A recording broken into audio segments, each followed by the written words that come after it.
மூக்கையனுக்கு தலைச்சுமையை விட மனச்சுமை அதிகமாக அழுத்தியது. தள்ளாத வயதிலும் இல்லாமை காரணமாக காட்டிற்குள் சென்று விறகு வெட்டி வந்து கிராமத்தில் விற்று பிழைப்பை நடத்துகிறார். ஒரே பையன்னு சொல்லி ஒழுங்கா வளர்த்தேன். படிக்க வச்சு வேலையும் வாங்கி கொடுத்து கண்ணாலத்தையும் பண்ணி வச்சு போட்டேன். அவன் இன்னைக்கு கை நிறைய சம்பளம் வாங்கினாலும் கட்டின பொண்டாட்டி பேச்சை கேட்டுட்டு என்னை கண்ணெடுத்தும் பார்க்கறதில்ல. இதையெல்லாம் இருந்து கண்ணில் பார்க்கக்கூடாதுன்னு தானோ என்னமோ எம்பட வீட்டுக்காரி உசுரை விட்டு போட்டு நிரந்தரமாக போய் சேர்ந்துட்டா. எல்லா விதின்னு நினச்சி நானும் விறகு சுமந்து வேலைக்கு கஞ்சி குடிக்கிறேன் என்று व्यசனத்துடன் விறகு வாங்கிய விசாலத்திடம் கூறினார் மூக்கையன். ஏங்க, என்னோட அப்பாவும் அம்மாவும் நாளைக்கு நம்ம வீட்டுக்கு வரப்போகிறதா ஃபோன் பண்ணினாங்க. நீங்கள் இப்போவே போய் மளிகை சாமானமெல்லாம் வாங்கிட்டு அப்படியே 2 கிலோ மைசூர் பாகு வாங்கிட்டு வந்துடுங்க. மைசூர் பாகுனா என்னோட அப்பா ரொம்பவே விரும்பி சாப்பிடுவார் என்று கணவனை அவசரப்படுத்தினாள். மூக்கையனின் மகன் முத்துராமனின் மனைவி காயத்ரி. தந்தை மூக்கையனை முத்துராமன் நினைக்காத நேரமே இல்லை. என்றாலும் மனைவியின் பிடிவாத குணத்தால் அடிக்கடி பிரளயமே நடக்கும். உங்கள் அப்பா என்னத்தை பெருசாக சம்பாதிச்சு வச்சுட்டாருன்னு இப்படி கரிசனைப்படுறீங்க? இருக்கிறதுக்கு சொந்தமாக ஒரு வீடு கூட இல்லை. ஆள் கொஞ்சம் பார்க்குறதுக்கு லட்சணமாக இருந்தீங்கன்னு உங்களை கட்டிக்கிட்டு இன்னைக்கு சிரமப்படுறேன். என் தங்கச்சிக்கு இருக்கிற வசதிக்கு நாம் சுத்த பிச்சை. இதையெல்லாம் நினச்சா அப்பப்போ செத்து போயிடலாம்னு கூட தோணும் என்று மனைவி பேசியது முத்துராமன் மனதில் முள்ளாக குத்தியது. இவை அனைத்தையும் அவன் சகித்து கொண்டு சத்தமில்லாமல் குடும்பம் நடத்துவதற்கு சிறு காரணம்தான். சொந்த வீடு இல்லை என்பதை காரணம் காட்டி யாரும் முத்துராமனுக்கு பெண் கொடுக்க முன்வரவில்லை. மனைவி காயத்ரியின் அப்பா கூட எல்லாம் சரி, வீடு கூட இல்லாத வெறும் ஆளுக்கு பொண்ணு கொடுத்தா நாளைக்கு ஏடா கூடமா ஏதாவது ஒன்று நடக்கக்கூடாதது நடந்துருச்சுன்னா என் மகள் வீதியிலேயா நிற்பாள் என வசனம் பேசினார். முத்துராமனை முதலாக பார்த்த காயத்ரி முடிவாக சொல்லிவிட்டாள். அவரை எனக்கு பிடிச்சிருக்கு, கட்டினா அவரைத்தான் கட்டுவேன். அதை என் அப்பா என்ன ஆண்டவனே வந்தாலும் தடுத்து நிறுத்த முடியாது என உறுதியாக கூறிவிட்டாள். திருமண வாழ்வில் காயத்ரியின் தங்கை புதியதொரு புயலை உருவாக்கியது. பெண் அழகாக இருக்கிறாள் என்பதற்காக பெரிய இடத்து சம்பந்தம் ஏற்பட்டுவிட கார் பங்களா என வசதியாக வாழும் தங்கையை கண்டு மனம் புழுங்கினாள். அதுவே நாளடைவில் பொறாமையாக உருமாறி பொறுமை இழக்கும் நிலைக்கு ஆளாக நேர்ந்தது. என் தங்கச்சியோட மாமனாரும் மாமியாரும் கஷ்டப்பட்டு உழைச்சு தன் வாரிசுகளுக்கு எத்தனை சொத்துக்களை சேர்த்து வச்சிருக்காங்க தெரியுமா? உங்க அப்பாவும் தான் இருக்காரே, போனா போகுதுன்னு ஒரு வாரம் வம்புல வந்தாரேன்னு இருக்கிறதுக்கு இடம் கொடுத்து வச்சா அதுக்கு எதுக்கு இத்தனை செலவு, இதுக்கெதுக்கு இத்தனை செலவுன்னு ஒரே ரோதனையா போச்சு என்றாள்.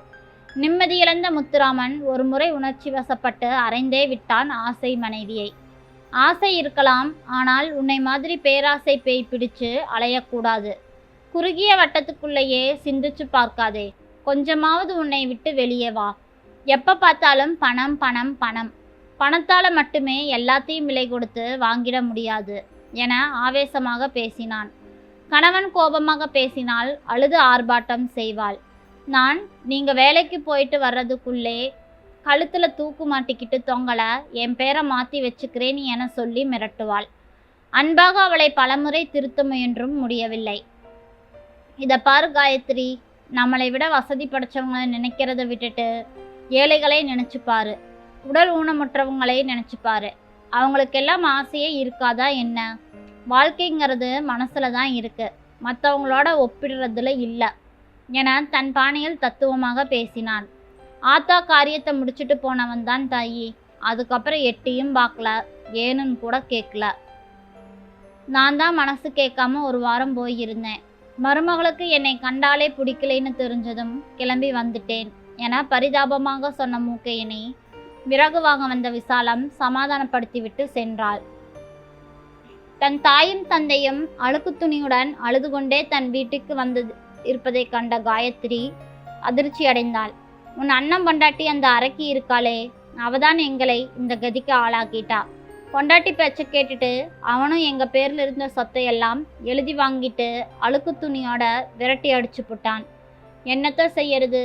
இனிமேல் நீதாமா எங்களுக்கு எல்லாம் என கதறி அழுதவாறு பெற்ற தாய் கூறியதை கேட்ட காயத்ரி கோபத்தின் உச்சிக்கே சென்று விட்டாள். உடனே சென்று தன் அண்ணனையும் அண்ணியையும் இரண்டில் ஒன்று கேட்டுவிட வேண்டும் என தோன்றவே உடனே புறப்பட்டு சென்றாள். புகுந்த வீட்டிலிருந்து தன் அண்ணன் வசிக்கும் பிறந்த வீட்டிற்கு. அங்கே கண்ட காட்சி அவளை நிலைகுலைய செய்தது. கட்டிலில் படுத்தவாறு தன் மாமனார் மூக்கையன் உறங்கிக் கொண்டிருப்பதை கண்டாள். காயத்ரிக்கு தம் பெற்றோர் போட்டது தன்னை திருந்த செய்வதற்கான அழுக்கு துணி அணிந்த அழுகை நாடகம் என்பதை புரிந்து கொண்டவள் உடனே தன் வீட்டுக்கு திரும்பினாள். அனைத்தையும் தெரிந்து கொண்டு வீடு திரும்பிய காயத்ரிக்கு காப்பி போட்டு கொடுத்து ஆசுவாசப்படுத்தியவாறு கட்டலில் உட்கார்ந்து கச்சிதமாக பேசினாள் காயத்ரியின் தாய் மரகதம். பக்கத்து வீட்டு பங்கஜத்தோட அம்மா விசாலம் வந்து, நீ உன்னோட மாமனாரை கண்டுக்காம அனாதையா விட்டுட்டதை சொன்னதும் உன் அண்ணன் அண்ணி அப்பா அதோட நானும் ஆடி போயிட்டோம். அமைதியாக இருந்தாள். பெத்தவங்களை ஒதுக்கி வச்சுட்டு எத்தனை கோயில் குளங்களுக்கு போனாலும் நிம்மதி கிடைக்காது. இன்னைக்கு நீ செஞ்சதை நாளைக்கு உன் பையன் திருப்பி செஞ்சா உன் நிலைமை என்னவாகும்னு நினச்சி பாரு. நல்லதுக்கு முன்னுதாரணமாக நடக்கணுமே தவிர கெட்டதுக்கு முன்னுதாரணமாக வாழ்ந்து விடக்கூடாது காயத்ரி. அவள் ஒன்றுமே பேசவில்லை. பணக்காரியா தங்கச்சி வாழறாங்கிற காரணத்துக்காக உன் மாமனார் வயிற்றுக்கு ஊத்துற கஞ்சியை மிச்சம் பண்ணி நீ பணக்காரி ஆயிடலாம்னு நினைக்கிறது எந்த ஜென்மத்திலும் முடியாத காரியம். திட்டம் போட்டு கடுமையாக உழைக்கணும். கணவனை மட்டம் தட்டி பேசாம அவங்க செய்கிற காரியத்தை தட்டி கொடுத்து ஊக்குவிக்கணும். வெறும் பிடிவாத குணத்தால் எதையும் சாதிச்சுக்க முடியாது. கடுமையான பேச்சால் சாதிக்க முடியாததை கனிவான பேச்சால் சாதிக்கலாம்.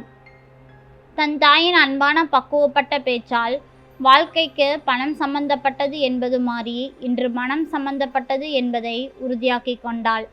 விழுதுகளை நம்பி வேருக்கு தண்ணீர் ஊற்ற மறந்துவிட்டதை எண்ணி வருந்தினாள். உடனே ஒரு முடிவுக்கு வந்தவளாய் தன் தாய் தந்தையுடன் கணவர் முத்துராமனையும் அழைத்து கொண்டு தன் மாமனார் மூக்கையனை தன் வீட்டுக்கு அழைத்து வர பிறந்த வீடு நோக்கி புறப்பட்டாள் காயத்ரி. முத்துராமன் மகிழ்ச்சியோடு தன் மனைவியுடன் சென்றான்.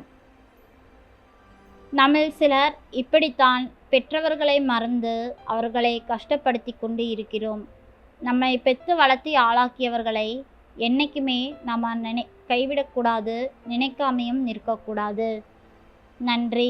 இந்த கதை பிடிச்சிருந்ததுன்னா மறக்காமல் லைக் பண்ணுங்கள். நம்ம சேனலை சப்ஸ்கிரைப் பண்ணி எனக்கு ஆதரவு கொடுங்க.